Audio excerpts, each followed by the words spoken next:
वहां पर एक ईरानी शिप को डुबो दिया गया।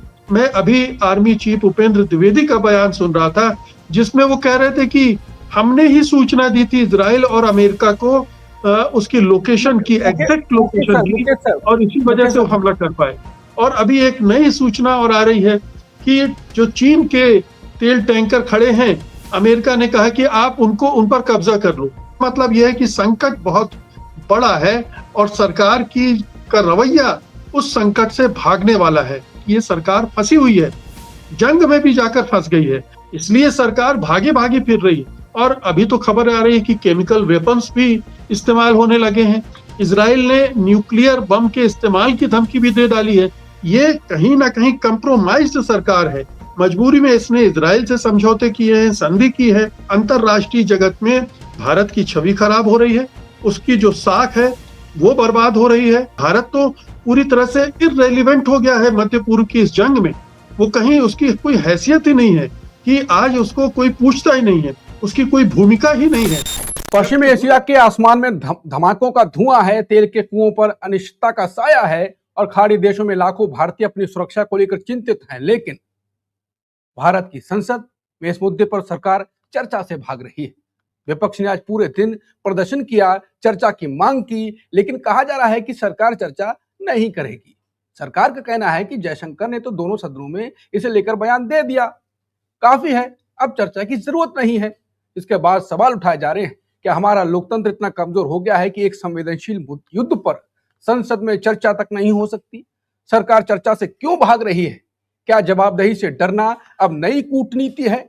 विपक्ष भी सवाल पूछ रहा है कि विदेश नीति इतनी कमजोर हो गई है कि विपक्ष के चुभते सवाल भी अब बर्दाश्त नहीं होते हैं। सरकार के इस जवाब का क्या मतलब, जहां विपक्ष सवाल ही ना पूछ सके, स्पष्टीकरण ही ना मांग सके? विपक्ष पुरानी परंपरा का हवाला दे रहा है और कह रहा है कि सदन की गरिमा और परंपराओं को कुचला जा रहा है। तो सवाल यही है कि चुप्पी किसी बड़ी कूटनीतिक विफलता को छुपाने की कोशिश है या फिर किसी के डर के कारण सरकार हो रही है फरार। मुकेश सर, संसद में चर्चा से क्यों भाग रही है? छोटी चर्चा की मांग कर रहा है विपक्ष कि संक्षिप्त चर्चा हो जाए इस पर। सरकार कह रही जयशंकर बोल गए, काफी है। देखिए, अगर किसी मंत्री के बयान से बात बन जाती तो फिर संसद की जरूरत क्या थी? वो तो सदन के बाहर भी बयान दे सकते हैं, एक प्रेस कॉन्फ्रेंस कर दे और बता दे कि सरकार का रुख जो जंग चल रही है मध्य पूर्व में उसके बारे में क्या है और मामला खत्म हो जाना चाहिए। फिर तो हमारे देश में संसद की जरूरत ही नहीं रह जाती। अगर संसद है तो जाहिर है कि इसलिए कि सरकार से सवाल जवाब किए जा सके। कोई अगर बड़ी समस्या उठ खड़ी हुई है तो पक्ष और विपक्ष दोनों मिलकर उस पर बातचीत करें और एक रास्ता भी निकालें। ये एक बड़ा संकट है, हम सब जानते हैं।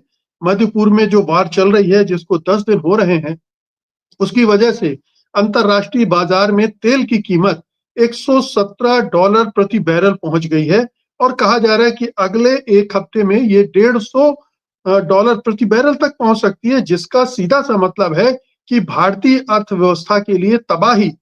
अभी जितने दाम बढ़ गए हैं उसी से होना यह है कि हमारी जो तेल की जरूरियात हैं वो बहुत सीमित, उस पर बहुत बुरी तरह से असर पड़ेगा, क्योंकि हमारे पास बहुत दिनों का तेल नहीं है हमारे रिजर्व में, और अगर उसको खाली करेंगे तो सुरक्षा की दृष्टि से भी वो खतरनाक हो सकता है।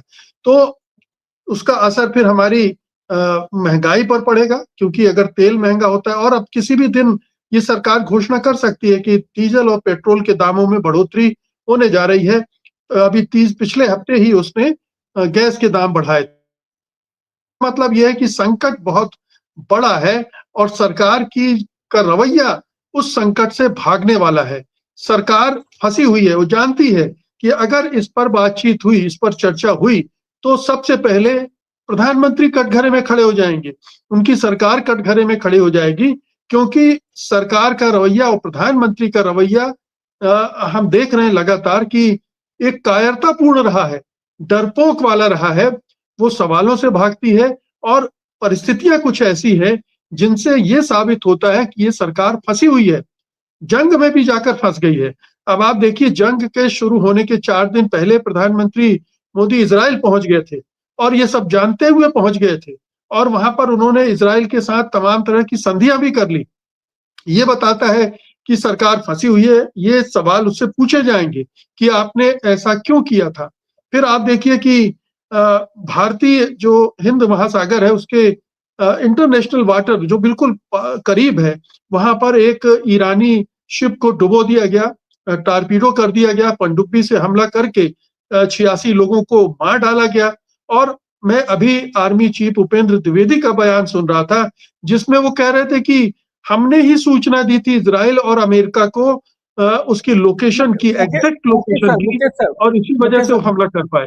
हाँ। बहुत सारी चीजें हैं, जैसे खमेनी की हत्या की, अमेरिका और इजराइल के हमलों में वहां के सुप्रीम लीडर की हत्या की गई।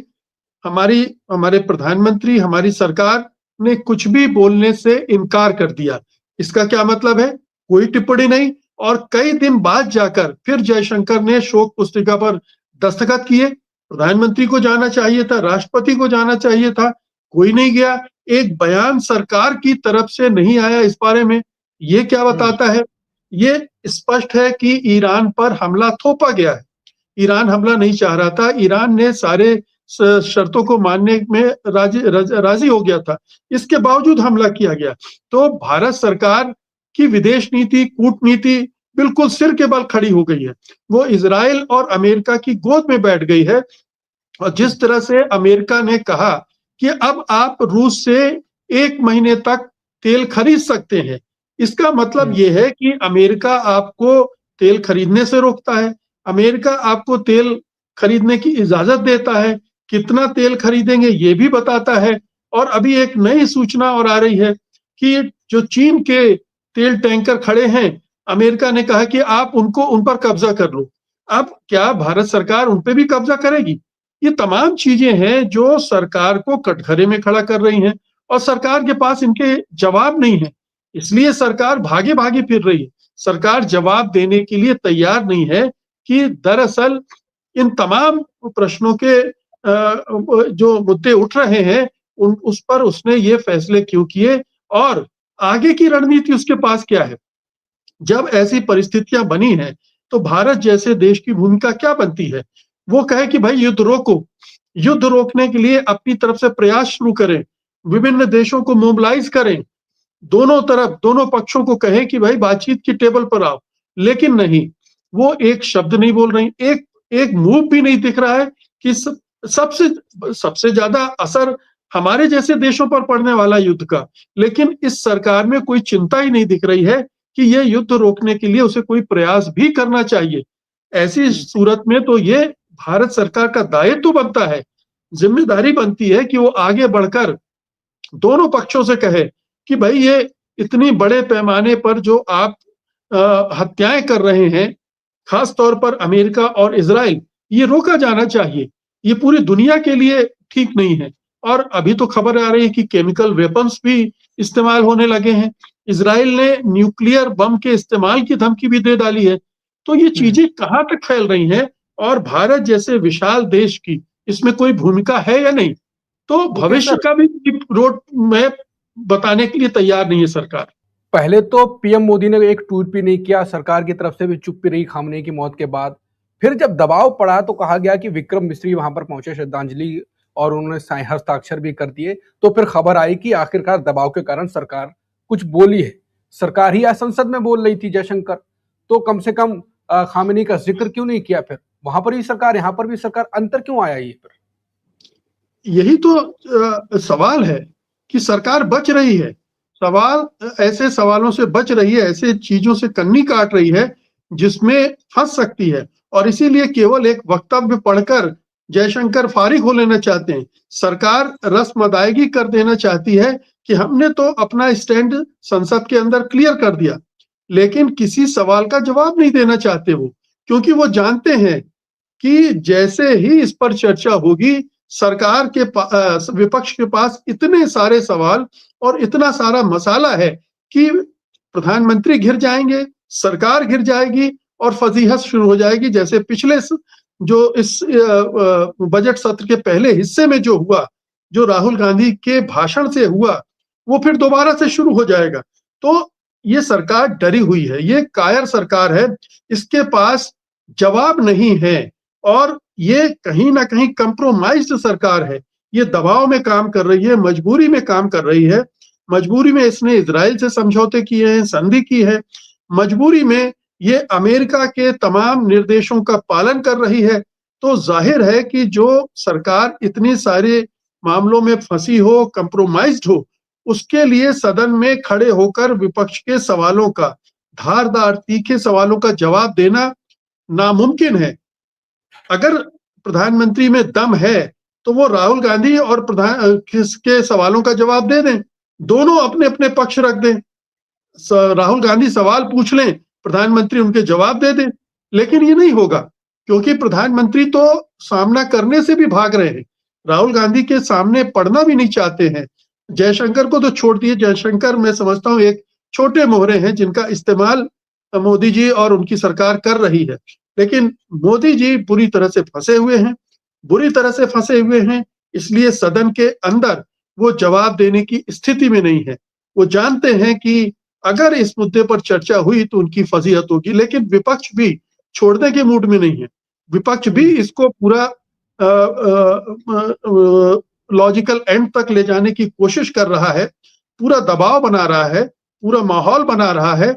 और अगर सरकार चुप रही तो भी मैं विपक्ष के लिए ये एक मौका बन रहा है जब वो अपने सवालों को देश के अवाम के सामने रखेगी और देश के अवाम को सोचने के लिए विवश करना चाहेगा विपक्ष कि ये सवाल हैं जिनके जवाब प्रधानमंत्री मोदी और उनकी सरकार देने से भाग रहे हैं, कतरा रहे हैं। मुकेश सर, पिछले जो चरण था बजट सत्र का, उसमें भी सरकार हर मुद्दे पे लगातार वैक्सीन को लेकर बाकी मुद्दों पर, यूजीसी और सारे मुद्दों पर घिरती ही रही। अब दूसरा चरण शुरुआत हुआ जैसे ही बजट सत्र का, उसमें शुरुआत पहले दिन ही अब फिर से एकदम से घिर गई, डर के मारे कहा जाने लगा कि भागने लगी। तो और सरकार बोल नहीं रही है। कहा जाता है कि मोदी जी तभी कुछ ना कुछ स्टेप लेते हैं जब चुनाव को लेकर उन्हें कोई लगा कोई दिक्कत होगी। क्या आपको लगता है कि उन्हें लगता है कि विपक्ष इसको मुद्दा ऐसा नहीं बना पाएगा कि हमें कुछ नुकसान हो, वो जाके बंगाल में बोलते हैं, ममता बनर्जी के खिलाफ राष्ट्रपति को उतार देते हैं, तो उन्हें लगता नहीं कोई नुकसान विपक्ष कर पाएगा? शायद यही उनकी सोच है कि विपक्ष उनको राजनीतिक रूप से, मतलब चुनाव में नुकसान नहीं पहुंचा सकता है। लेकिन प्रधानमंत्री जिस पद पर बैठे हैं उन्हें उस पद की जिम्मेदारी का एहसास होना चाहिए। वो देश को किस दिशा में ले जा रहे हैं, देश को कहां ढकेल रहे हैं, देश की प्रतिष्ठा, मर्यादा, गरिमा का क्या हाल हो रहा है, हश्र हो रहा है, ये भी उनको सोचना चाहिए। क्योंकि अगर वो गलत नीतियां अपना रहे हैं, गलत ढंग से समझौते कर रहे हैं दूसरे देशों के साथ या उनके इशारों पर काम कर रहे हैं, तो अंतरराष्ट्रीय जगत में भारत की छवि खराब हो रही है, उसकी जो साख है वो बर्बाद हो रही है और उसका जो से इंटरनेशनल पॉलिटिक्स में होता है, कूटनीति में होता है, वो भी खत्म हो रहा है। मैंने कहा ना कि ऐसे समय में अगर पहले की सरकारों को आप देखें तो कैसे वो एक्टिव होती थी, कि कैसे मध्यस्थता के लिए एक जमीन खोजे। लेकिन भारत तो पूरी तरह से इररेलेवेंट हो गया है मध्य पूर्व की इस जंग में। वो कहीं उसकी कोई हैसियत ही नहीं है, कोई पूछ परख नहीं है। भारत जैसे देश का ये हाल हो जाना, ये मोदी सरकार की नीतियों की वजह से ही है कि आज उसको कोई पूछता ही नहीं है, उसकी कोई भूमिका ही नहीं है, जबकि होनी चाहिए थी। ऐसे मौके पर संयुक्त राष्ट्र में और ब्रिक्स में और ग्लोबल साउथ के देशों को इकट्ठा करके दूसरे देशों को साथ लेकर एक मध्यस्थता की बात, युद्ध को रोकने के खिलाफ के अभियान उन्हें चलाए जाने चाहिए, लेकिन नहीं चला रहे। तो प्रधानमंत्री मोदी तो चुनाव केंद्रित राजनीति करते हैं, उन्हें केवल चुनाव से मतलब है। उन्हें लग रहा है कि इस मुद्दे से चुनाव में उन्हें कोई नुकसान तो होगा नहीं, फायदा भी हो सकता है, क्योंकि जो उन्होंने मानसिकता बनाई है देश की, उसमें इजराइल परस्ती एक अच्छी चीज है। चाहे वो इजराइल कत्लेआम कर रहा हो, नरसंहार कर रहा हो, कुछ भी कर रहा हो, वो ठीक मानते हैं। तो और वो एंटी मुस्लिम है। तो ये जो पॉलिटिक्स, एंटी मुस्लिम पॉलिटिक्स है प्रधानमंत्री मोदी और उनकी पार्टी की, वो उसमें और शायद इसमें भी कोई फायदा देख रहे हो, इसलिए उन्हें इसकी परवाह नहीं है।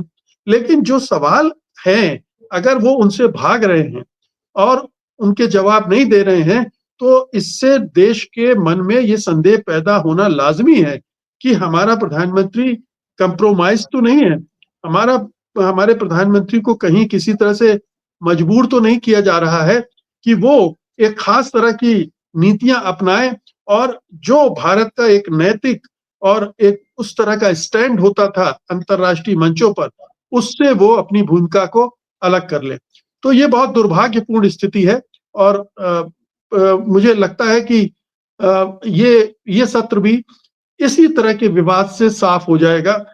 इसमें कोई गंभीर चर्चा हो सकता है कि 4-6 दिन के बाद, या हो सकता है कि अभी कोई इन 4-6 दिनों में कोई डेवलपमेंट हो जाए और कोई नेगोशिएशन का वहां चर्चा शुरू हो जाए, तब बाकी है, तब शायद प्रधानमंत्री बोलने के लिए उठ खड़े हों कि हमने ये भूमिका अदा की।